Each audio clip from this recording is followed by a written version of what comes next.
I mean, are you kidding me? I mean, this is the fifth area of serial violation of the law by Wisconsin election officials. 6, wards under guardianship, a problem in need of correction. Madam Chairman, you brought up the point with Megan Wolf. Wards under guardianship, I mean, this was just investigative work, shoe leather, whatever, knocking on circuit court doors and finding out that the guardianship orders are confidential, and then finding out from WEC that they don't get copies of the guardianship orders, then looking in the WISVO data, and they have a data field, but they don't check off wards under guardianship. The law says that a ward under guardianship is ineligible to vote unless the court order specifically says the right to vote is retained. Now, the more current form in the Wisconsin court system has a checkoff box for losing your right to vote.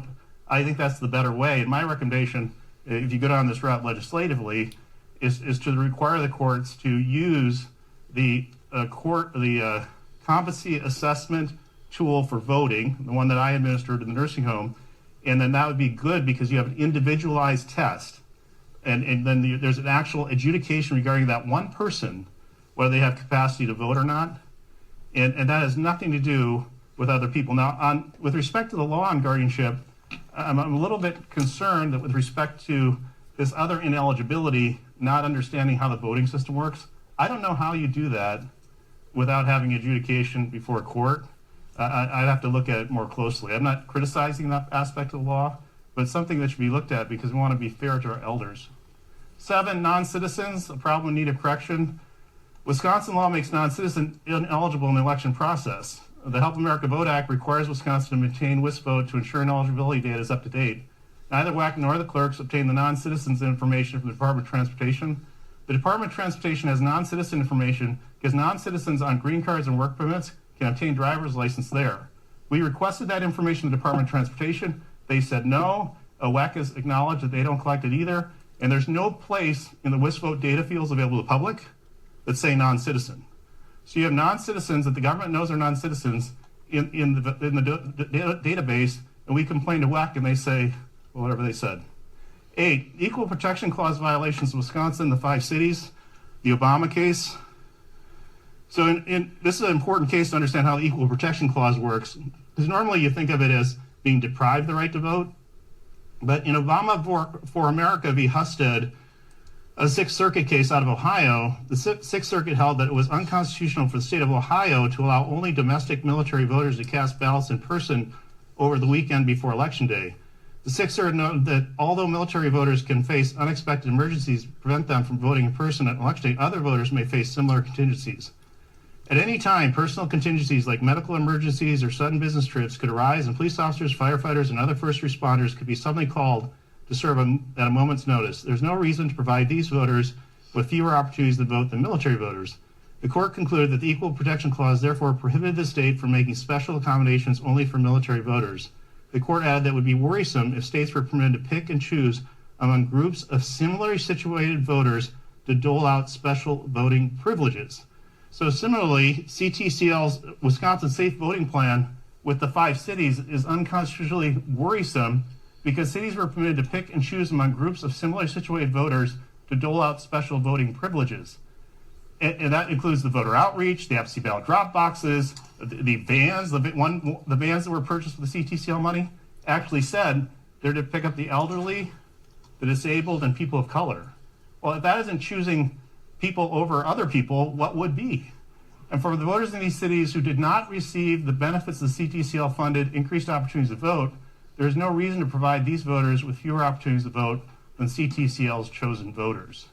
So we have real equal protection problems. Remember, usually equal protection clause is thought of as, I lost an opportunity. Here, the Obama court said, Obama case, they said, if you give other people additional opportunities, then that can be a violation of the Equal Protection Clause. So 9, the Legislative Audit Bureau Report, WISVOte database problems, rulemaking problems, administrative complaint problems. It gets to the point where University of Chicago law professor Carl Llewellyn said, ideal without techniques is a mess. Technique without ideals is a menace. As a lawyer who's sued the government over and over and over again, you hesitate in making that call. Is the government a mess, or is it a menace? Are these government officials, is this just neglect? Or is this like something else? And when you have serial violations of law in 9 different subject areas, then you're like, no, it's a menace. It's not even the neglect, it's the negligence, it's the persistence in the negligence. It's intentional. They did this. And so how do you fix it? Well, legislature fixed it. We file all these lawsuits in these areas. 10, we were talking about certification, and I wanted to bring up the Federal Electoral Count Act problems. Congress right now is debating what to do with the Federal Electoral Count Act. So when your votes came from Wisconsin, what happened was Ann Jacobs certified, Governor Evers certified, and then it went to the U.S. Capitol, and then the U.S. Capitol, the Congress gathered, and they were looking at the Wisconsin results. And there's no way the Constitution says Congress should be reviewing what happened in Wisconsin. Congress is supposed to count the votes. What happens in Wisconsin, is determine who the electors are. Governor Evers signed off. The electors went. Their votes were counted.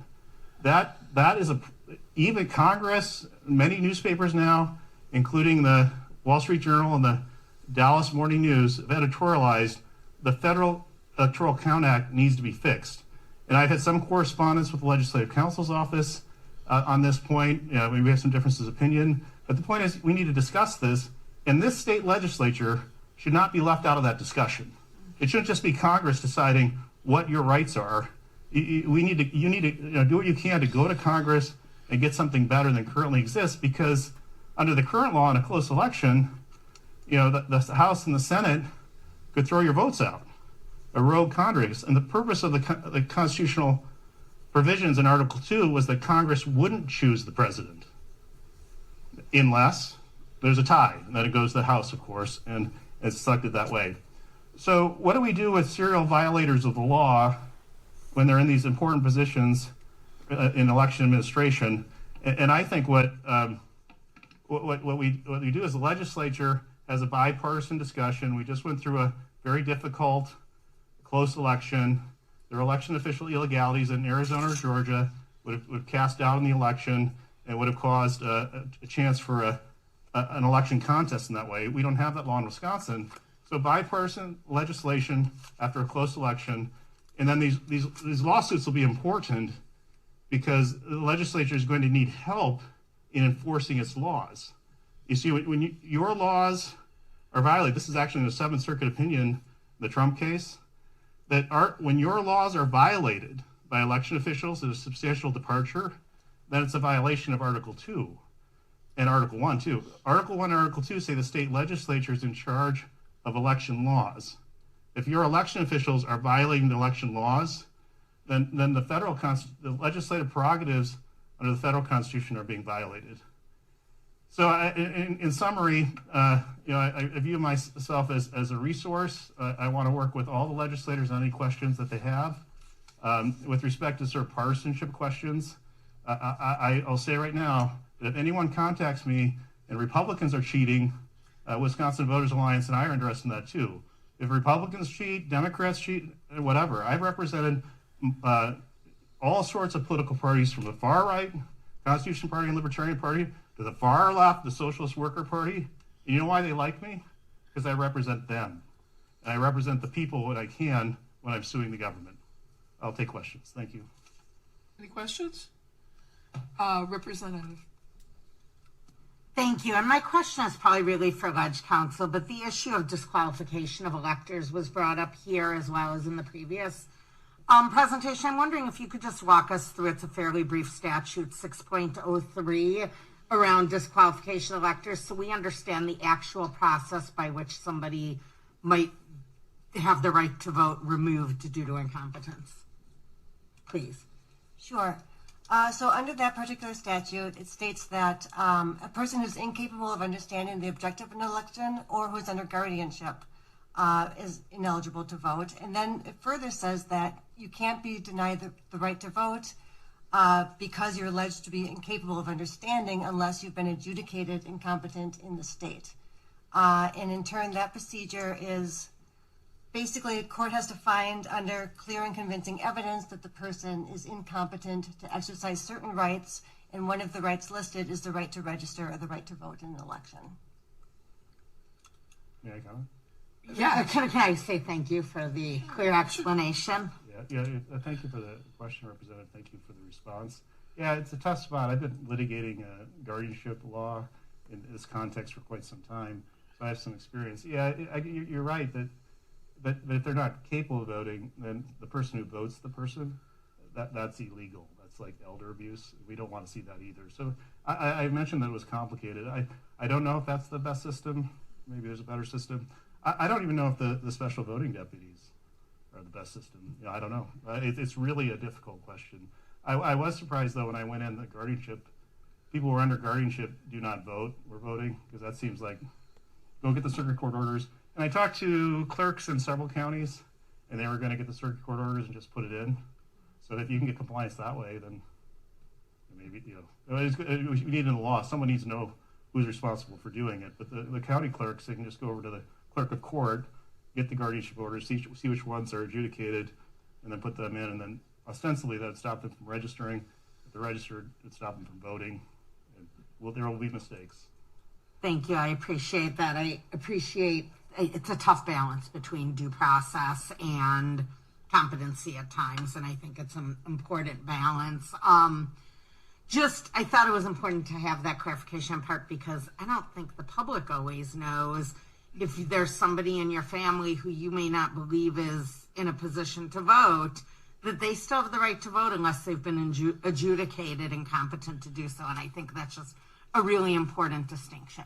Yeah, I also want to just note that this is actually a bipartisan area, and like it's just like let's just cool it a little bit and let's just go forward and try to address these different issues. And I think the further we get away from the 2020 election, the better the environment. And there was a parallel. We don't necessarily like parallels across state lines. Minnesota took a heavy hit with the Coleman-Franken race because initially. I think it was Coleman was ahead, and then in the recount, Franken took the lead. And there was a lot of bipartisan legislative activity after that. And I'm not saying that those laws are perfect, but everything can be improved. So Wisconsin laws can be improved, and there should be a bipartisan environment. And I hope that everyone engages. I know you're at the end of the session, so. So just so we understand, in other states they do the competency questions, right? To determine if you are under award or not. Am I wrong about that? Well, no. Going back to Representative Susbeck's question, the Legislative Council's response, I at least in the case I looked at, they were using something similar to the competency assessment test. That was in Outagamie County, and it actually on the state court form indicates whether they have the right to vote. So that indicates to me that Wisconsin circuit courts are doing it right, the probate courts. And so then the point is then if they're doing it right, then those decisions need to be communicated to the clerks and WEC so they're in the system. Now with respect to outside that court process, as Legislative Council mentioned, the judgment has been made that absent that determination, that person has the right to vote. Right. Then the question is, just an undue influence question. It is actually related, whenever you have like lack of testimony capacity in a state contest, there's also a danger of undue influence. So usually they kind of come together. And so anyone who's done a lot of work with vulnerable adults, sometimes you can have someone perfectly capable of defending themselves, but if there's one ne'er-do relative who's overpowering them, well then that's a vulnerable adult case because you can't have that kind of imbalance of power. And so in a nursing home, I don't know. Depends on the nursing home. Sometimes they'll be more respectful. Other times, I guess they wouldn't be.